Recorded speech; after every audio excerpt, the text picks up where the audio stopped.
If you're traveling to China for the first time and are looking for China travel tips, you're definitely not alone. Every single tourist has a ton of questions when planning their first trip. China isn't the easiest place to travel to, but with a little bit of preparation, it's not terribly complicated either. And anyone who has been there before will tell you that it's absolutely worth it.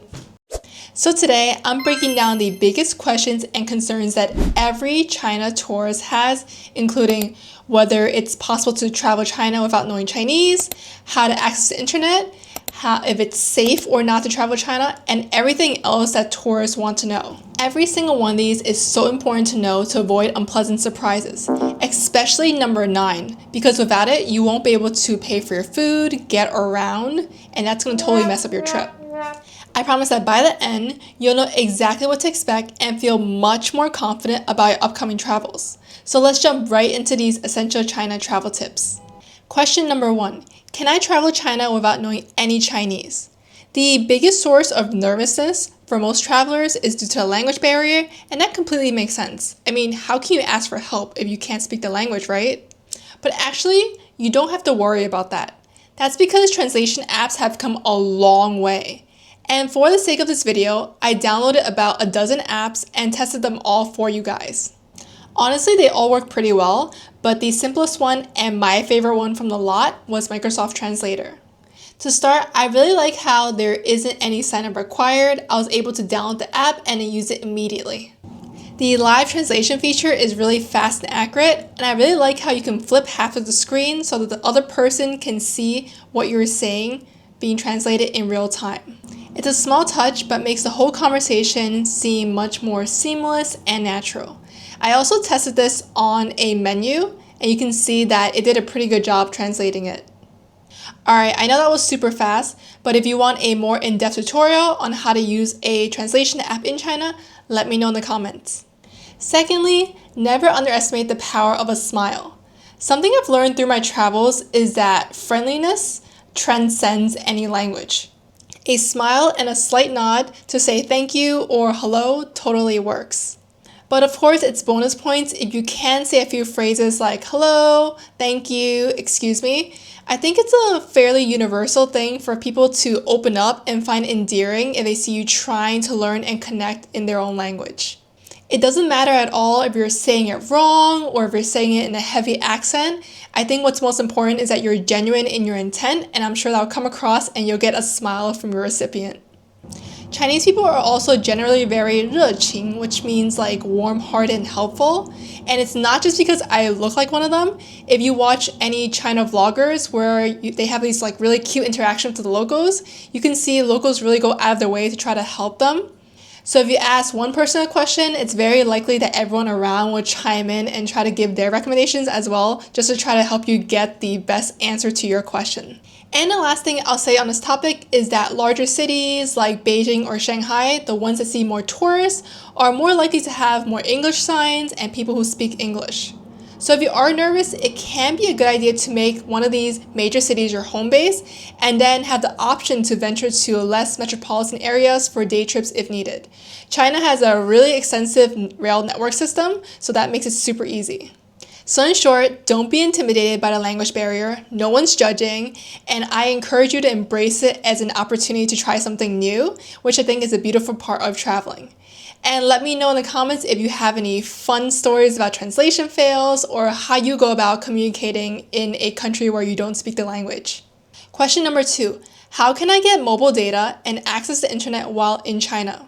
Given that you need your phone for basically everything in China, it's really best if you get a eSIM or a physical SIM set up so that you have data the moment you land in China. If your carrier offers an affordable roaming plan, that can work as well. But for most of us, travel eSIMs are probably the simplest method, and that's what I personally use. And if you're using a travel eSIM, then you don't need a VPN to use foreign apps like YouTube, Facebook, and so forth. A fun fact that it's not because eSIMs have a built-in VPN per se, which is a common misconception, but more because your data is being routed elsewhere, so it bypasses the restrictions. Either way, the end result is that you're able to access these apps, which is probably all you care about. So I'll link a couple of options that I like in the description, and if you want further details, you can check out my eSIM video, which is also in my China Travel Guide playlist. Now, if you're using hotel Wi-Fi to access these apps, maybe you're video calling family in the evening, or if you're trying to unwind using social media at night, then you'll still need to get a VPN.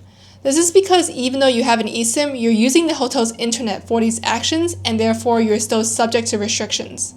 I'll share a couple of VPNs later on once I've had time to test out a couple more. Now, the only downside of eSIMs is that you don't get a local Chinese phone number, which can be helpful if you're trying to get verification codes, if you're trying to register for an event, and also you get small discounts when you're using things like Didi and other apps, but these are all optional and you can get by without. Lastly, some of you have told me that your phones don't support eSIMs, in which case you need to get a physical SIM like this one. Now, of course, you can always get a SIM card after you land in China as well, and that will come with a local phone number, but just keep in mind that it may be a little bit cheaper or it could be a lot more expensive depending on where you're getting it.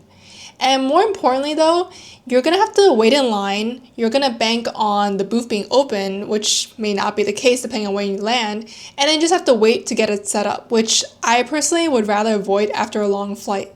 Now, before we move on to our third question, do me a favor and hit that like button and consider subscribing if you're finding this content helpful. It's free for you and helps me to keep making content like this for travelers like yourself. Question number 3. What should I pack for my visit to China? So of course you're going to want to pack weather appropriate clothing, but depending on time of the year and which part of China you're going to, this is going to look very different. So make sure you do your research. For example, the north is always going to be colder than the south, which is going to be decently warm even during the winter months. I personally try to avoid packing too much clothing in general, just so that I have some room for souvenirs, and I highly recommend you find a hotel that has a washer and dryer. Some small things I also like to bring along are travel-sized packs of tissues. This is because not all restrooms will have tissue readily available. I don't want to deal with those little QR code machines. That's too much work for me, so I just bring my own. And then also you want to bring your own OTC medicine, so pain relievers, cold medicine, allergy medicine. There's going to be similar ones in China, but if you're not feeling well, you probably don't want to be hunting this down, so it's better if you just bring your own.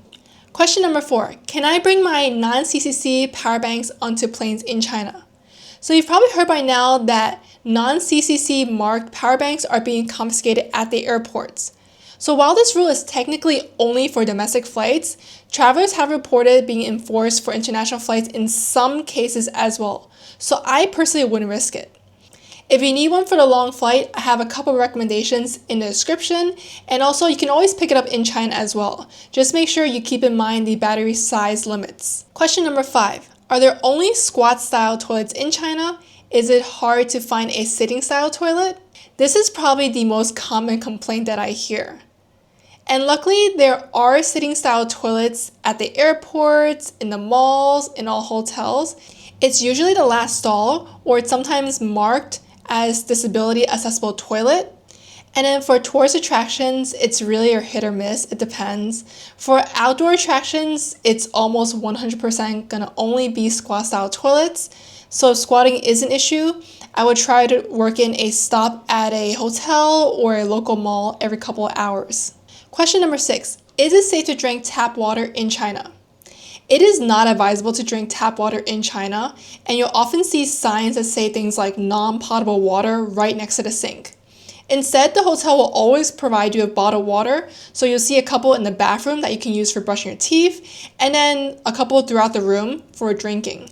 You can always ask for more if needed, and it's very, very cheap to buy them.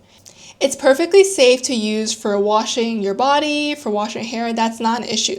Just don't ingest it. Question number 7. Is it safe to travel in China? China is overall very safe, and I've never had any concerns walking around even late at night. You might hear of the occasional small scam, things like someone getting overcharged for a taxi ride, but violence or even pickpocketing is fairly uncommon. I would still use your best judgment and keep an eye on your belongings, but I've never felt unsafe during my travels. Question number 8. How do I get around in China? Getting around in China is super convenient, and there are lots of options depending on where you're going. If you're trying to get around in a city like Shanghai, you'll find an extensive metro system that's super clean and super cheap. We're talking under 1 USD. And if you don't like the metro, that's totally fine. Ride shares and taxis are also very affordable. My average ride runs me around $10 for around 30 minutes. And for long distance travel, you have the high-speed trains, which will zip you around different parts of China at around 300 kilometers per hour.